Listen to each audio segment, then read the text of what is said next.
Wait, this for Cold Blue, right?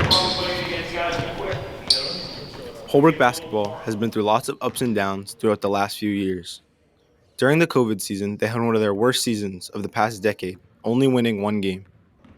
However, the rebuild for this team was efficient and done quickly, last year bouncing back to having a 12-9 record and making it to round 2 of the MIAA state tournament. An interesting part of this team is the way they play together.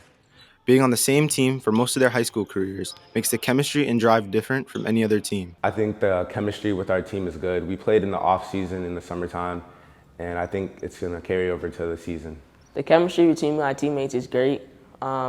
It's good because we play for so much years together, and off the court, we keep our chemistry. On the court, it's the same thing. While they found lots of success last season, it is not enough to overlook the obvious flaws that this team has faced. I think our biggest weakness this season will be rebounding the basketball because every other team we go up against, they always have bigger players than us.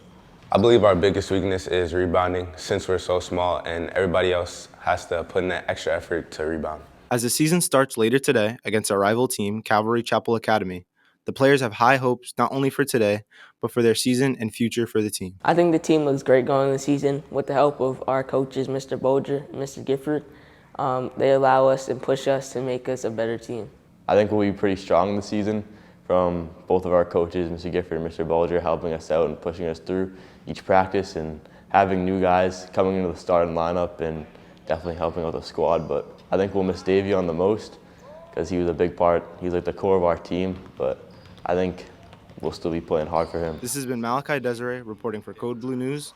Back to you in the studio. Win.